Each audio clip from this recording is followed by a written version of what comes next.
we're back in this room. Might as well. I kind of like it. What's up, you guys? It's Dakota if you're new here. If you're back, how's it going? Long time no see. I figured I would record my labor and birth story now. It's been 2 weeks. It's fresh in the memory, but not too fresh, so like we can talk about it now. I might as well just get right into it. 2 weeks ago on Wednesday, I was induced. It wasn't part of the plan at all. I was 40 weeks and 4 days along with my IVF pregnancy, and they really didn't want to let me go past 40 weeks, but because it looked like my body was progressing on its own, I was effacing, dilating more and more each time I went to the doctors. So they're like, oh, your body's doing its job, like we'll see what it's doing. But then it got a little like too far along, so we decided to induce me. They used misoprostol, something like that. They called it miso in the hospital, so let's just call it miso. They used that for my induction. So I had to go into the hospital at 8 p.m. They had to put an IV in me because you need, you know, medicine and fluids. So they tried to stick me right here. I don't think the bruise is there anymore, is it? Oh yeah, it's still pretty. They missed and were like dancing around in there for a minute or two, and I was just like in so much pain. If you've ever had a vein blowout, then you know how painful it is. It's like such a small little thing, but dang, it really hurts. So they did that, blew out my vein. So they put one right here. They got that one, thank goodness. But it was because I was so hydrated that my veins were just like, they wanted to dance. And so that wasn't too much fun because honestly, my arm kept me distracted for at least 12 hours. Like, that's how painful it was. Like, it was more painful than my contractions, truthfully. Like, anyways, so I got that done at like 8. They gave me my first pill. You can either take it orally or vaginally. They gave it to me orally. I took my first pill at 9. It did not do anything. And so around like 11 or 12, I started to lose my mind. I didn't sleep the night before. I think I got like 20 minutes of sleep the night before, and then I didn't sleep the night before that. So I was exhausted, and I was just pissed because first of all, I didn't want to be induced. I really didn't. And then second, one of the nurses was like, oh yeah, we can usually give this medicine to women and they can go home and labor at home. And I was just like, why am I here then? Like, I'm already uncomfortable as it is. Why can't I be home? You know, like, it just made no sense to me. Why would you induce me at night and not give me this pill at, like, you know, it was just silly to me. And so they gave me the pill at 9. I started to cry, and not because I was in pain, but because like I was just pissed off. And the like doulas or nurses or midwives, I don't even know who they were. Like, I was just pissed. They were like rubbing my arm saying like, you've made it this far, don't you want to meet them, blah blah blah blah blah. And like, them just talking to me kind of was like irritating me even more. And they even were like asking Kyle like how to cool me off, and Kyle was like, you can't. Like, you just need to let her do her thing and she'll be fine. Like, I'm a volcano, I need to erupt and then I'll cool off. Like, sorry, I was pissed. And so no progress was happening. I was still, I believe I was 70% effaced. I'm sorry I didn't say this in the beginning. I was 70% effaced and 2 centimeters dilated when I came in. And then I think at midnight I was 3 centimeters dilated. I don't know what the like minus numbers mean. Some people like say I was -2. I have no idea what numbers I was. I just know I was 70% effaced and 2 and then 3 centimeters dilated at midnight. So I was pissed off, whatever, nothing was happening. The only thing that was happening was I started to get nauseous. I tend to get really nauseous when I was pregnant, when I'm exhausted, when I'm overwhelmed. So like, I don't know why I was throwing up. I don't know if it was the medicine, because I was throwing up almost like 10 minutes after the medicine. So like, I had a bunch of things going on. So I started throwing up, and then the doctor started to get really worried about me. And I was just like, this is normal. I throw up a lot. Like, I can't help it. I have a really weak stomach. This is normal, don't worry. Whatever. They ended up giving me some like Zofran, some type of nausea medicine, and another pill. So my second dose of miso, nausea medicine, and then magnesium, because like I had the worst restless legs and I could not chill the frick out. Took that. I was able to take an hour nap from like 2 to 3. And then I woke up and I was back to feeling like, okay, nothing's happening. I'm not having contractions. Like, I'm still getting sick because like I'm exhausted. And I was so hungry too. I just remembered I was so hungry and they would not let me eat. And I was like throwing everything up. So I was like, might as well just let me eat something. I'm just gonna throw it up anyways. And finally they let me have some Jell-O. Like, cool, thanks so much. But yeah, and then at 6 a.m. they gave me my 3rd dose of miso, and that's when it was like, oh, you wanted to have a baby? Like, let's have a baby today. And my body just went crazy. It was a little scary, to be honest. Like, I watched a few videos of people being induced, and like most of the people said that it was just a waiting game. And then when it finally happened, like, they were fine. Like, yeah, they were having major contractions, but like, I'm not saying I almost died, but if I didn't take the next steps that we're gonna talk about, I'm pretty sure I would have died, or Olivia would have had to have like a C-section. I don't know. I don't know what would have happened. I'm just glad I was listening to the doctors. So let's continue. So at 6 a.m. I'm reading my notes. I took my 3rd pill, and my contractions started to get pretty bad. And the only thing that I was doing to like calm myself was chewing on ice, and which made me keep having to go to the restroom because I was also hooked up to an IV. I just kept needing to pee. I had those monitors strapped to my stomach and it was getting on my nerves. Like, I don't know how people do that. Like, some people are on bed rest with those monitors for like weeks. Oh, hell no. Like, I could not. It was annoying the heck out of me. And I know it was for Olivia's safety, but dang, it was really getting on my nerves. Every time I had to go to the restroom, I had to unhook it and then go to the restroom and then rehook it. It was not fun. Anyways, every time I would go to the restroom, the motion of sitting down, like the position of sitting down, it would like trigger my body into thinking that it wanted to like push the baby out.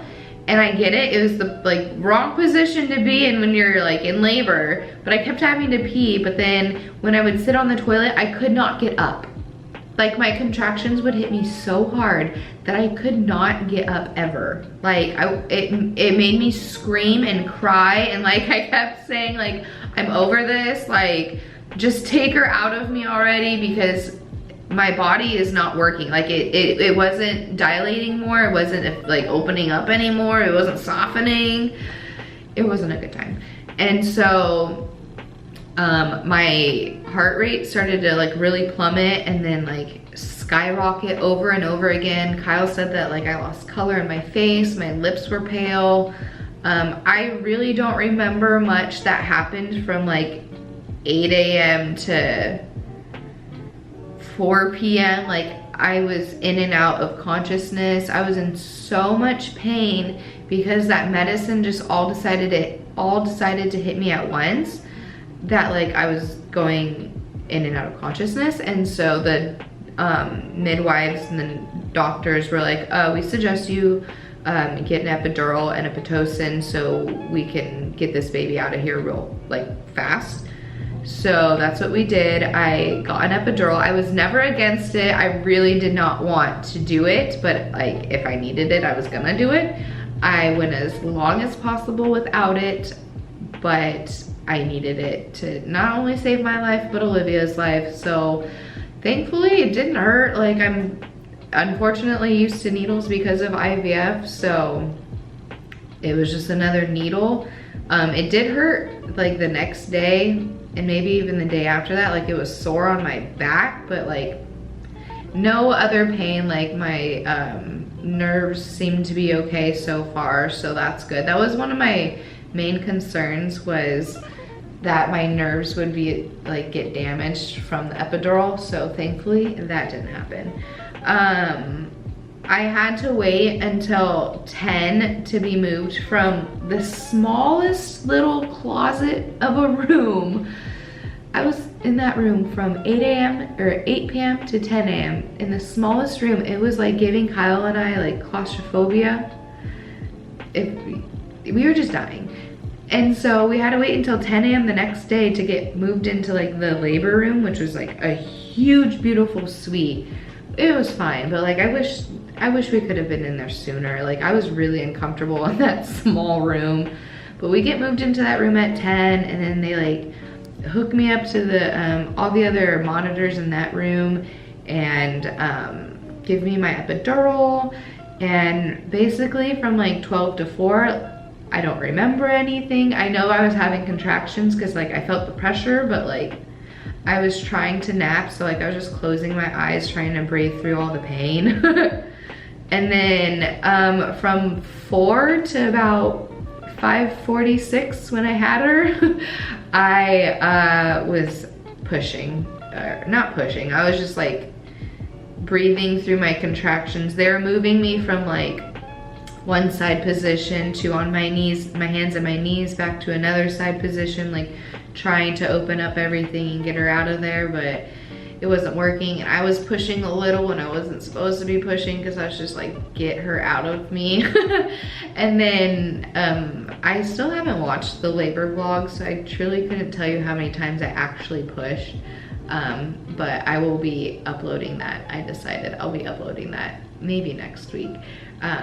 I pushed for a few times, and while I was pushing, my midwife was telling me like when to stop so she can maneuver her head and body out of me, so I didn't tear, thankfully.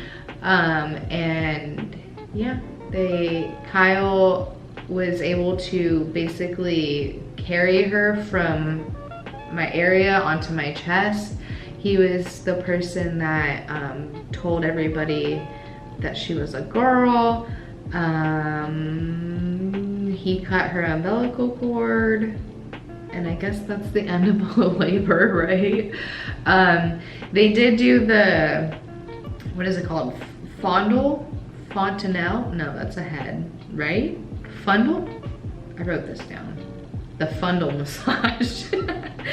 They did do that. I'm still sore underneath my belly button from that massage. It was disgusting. Oh, when I was feeling Olivia's head and like shoulders come out of me, it was like the grossest, most like awesome feeling in the world, because like it was kind of cold in the room, right? And then when her head came out, it was like warm down there and wet. Oh, I forgot to say, they broke my water after my epidural kicked in. So yeah, they had to break my water. But yeah, it was cold and wet, and then hot and wet. But yeah, they did the massage, and that was really gross because every time, well not every time, but like the first like 3 times they did it, they were pushing, and like I could just feel like blood just like gush out.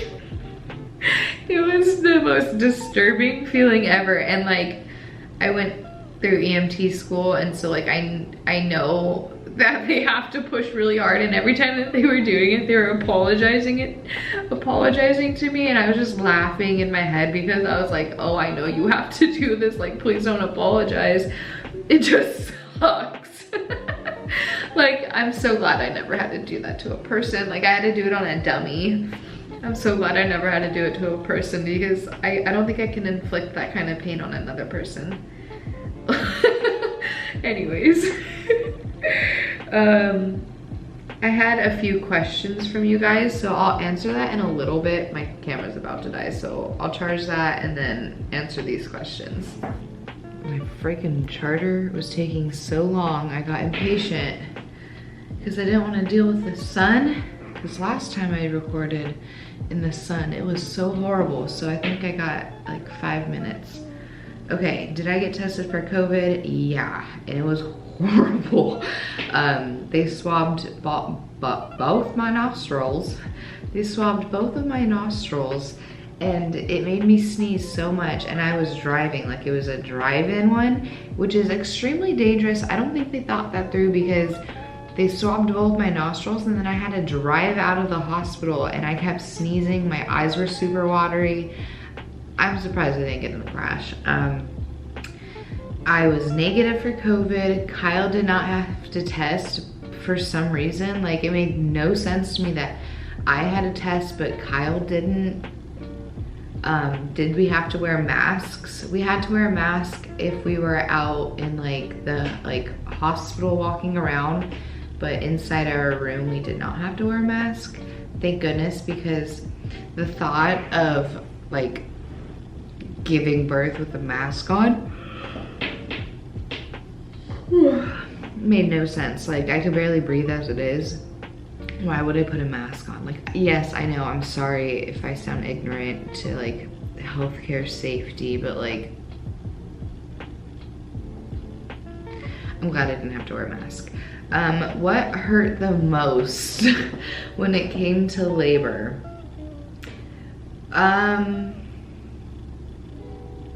I think just the sudden contractions, maybe. I don't know. It wasn't, nothing like really hurt in a sense of like I wouldn't do that again. It just was like uncomfortable for like a minute, and then it would go away, and then it would come back, and it was just like annoying. It wasn't painful, it was just like annoying. I was like, okay, can we freaking hurry up now?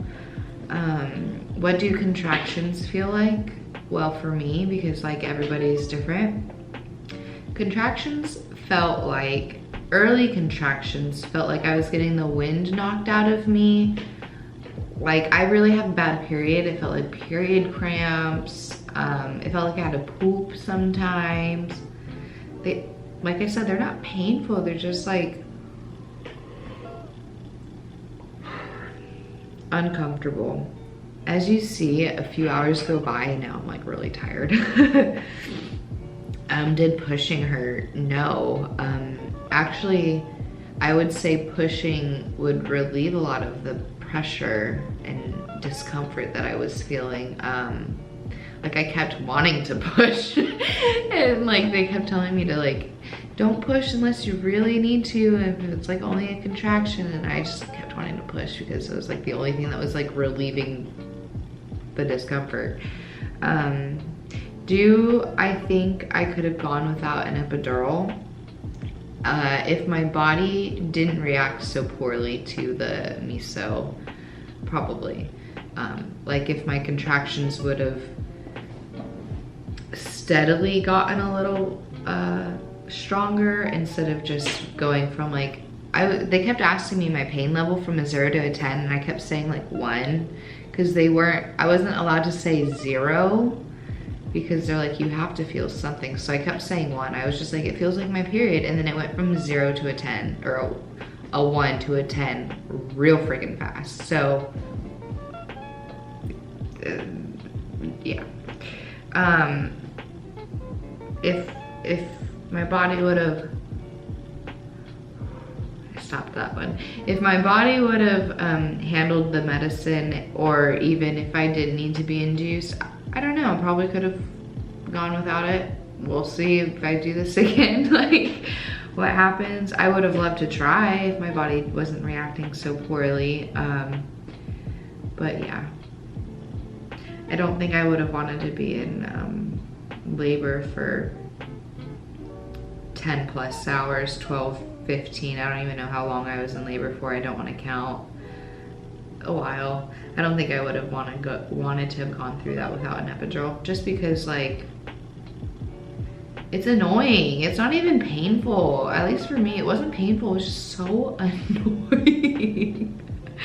And I think for the fact that like I had to go through IVF, I had to get poked with needles every day for like 3 or 4 months, and then I'm having to go through an induction. I was just so freaking over not getting to experience a natural pregnancy that like at the end, being induced just pissed me off so much that like I could not enjoy anything about that. How did we choose her name? So her name is Olivia Michael, and I've had quite a bit of questions when it comes to her middle name because it's a boy middle name, as some people say, and my name is Dakota. I know more male Dakotas. I actually know more Dakotas. I know more dogs named Dakota than I do girls and boys. So a name is a name, first of all. We decided on Olivia because I used to nanny a little girl named Olivia, and just stop that one. We just really liked that name, and so that's how we chose Olivia. That was like the first name we chose within like 2 weeks of dating each other. Sorry, I'm being nosy, my neighbor's home. And for Michael, it's Kyle's middle name and Kyle's dad's name, and that's just the name we liked. I don't want to say the boy name we chose just in case we do end up having a boy. I won't say his first name, but for his middle name, it was gonna be my dad's name or my grandpa's name, which is John. So regardless, we were gonna keep my dad or Kyle's dad's name as our child's middle name. So that wasn't even a question. That's how we chose her name. I love it. I love the name, like Olivia Taylor, Olivia Michael, Olivia John. I don't know, like I just like boy names. Like I would have been fine with Olivia John, but I don't like the initials OJ. So we went with Olivia Michael. Did meeting her and like having a girl meet my expectations? No, it blew the expectations like way out of the park. Like I can't even put into words like how much I love her, and like I don't even want to talk about it because once again it's making me emotional. How did my first pee and poop go? Well, honestly, fine. A lot of people said that it felt like their guts were gonna come out. I did not experience that at all. The nurses really helped me out when it came to going pee for the first time. I am a very hydrated individual. I was eating ice chips because they wouldn't let me drink water for some reason. I was eating ice chips up the butt. I had a fluid IV in me, so like I was super hydrated. After the fact that I gave birth, like literally minutes after I gave birth, I was like, can I have water now? I chugged the hell out of water, and so like when I went pee, it was basically clear. Like there was hardly any ammonia in there, and so like it didn't burn. And I also had a peri bottle. I had the Dermoplast, which I'll talk about in like my hospital bag must-have video. And I mean, they give you this stuff at the hospital, but like if they don't, I figured I'd add that stuff because it really did make going a lot nicer. For poop, they gave me a stool softener and I'm taking it. I haven't gone a day without taking it, and I don't plan on not taking it because they gave it to me for a reason. So I haven't had any problems going, number 1 or 2. Did labor go as planned? Absolutely not. In my head, when I think about being pregnant and having birth, giving birth, I mean, I always pictured myself laboring at home, sitting in a inflatable pool in my bedroom or in the living room with fake candles lit all around, with like my favorite music playing in the background, and giving birth in the water, and having like my midwife and doula right there, and having my family in the house, and having the baby, and then being able to go straight to bed. Like, that is what I dreamt of. And then when I found out that that couldn't happen here in Hawaii on base, I went to the next best thing, which was a birthing center, which had laboring bathtubs. But unfortunately, because I was induced and then had, like, I could have been in the tubs if I was induced, but the fact that I had to have an epidural, I wasn't allowed to get out of bed once I had the epidural. Like, that really made me sad, not gonna lie. Like, I could have technically labored in the bathtub at the birthing center if they would have had a laboring room open, but because they induced me at 8 p.m. and they didn't have a laboring room open until 10 a.m. the next day, I didn't get to enjoy their tubs. It's the smallest little thing, and it really doesn't matter, but like, when you picture having a baby and giving birth, like, this is what I thought, and it didn't go to plan at all. Last question, was it worse than I expected? To say the least. It was so bad, like,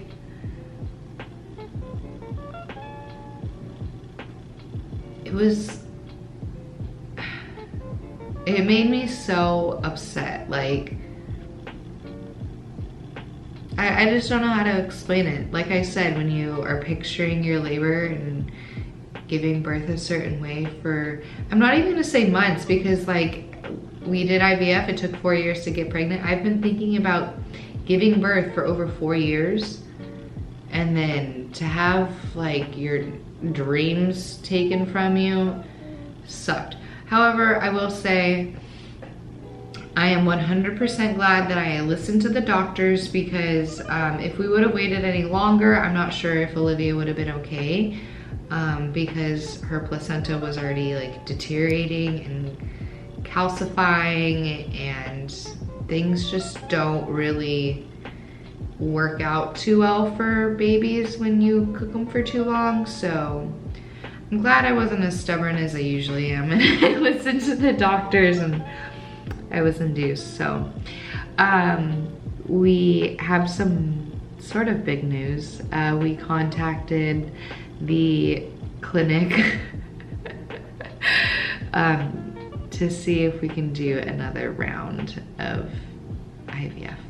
So we have an appointment in 2 weeks just to talk to the doctors and see what a good game plan would be, whether it would be to do it now since my body is basically an incubator, ready for another baby, or would it be smart to wait a few more months or even a year.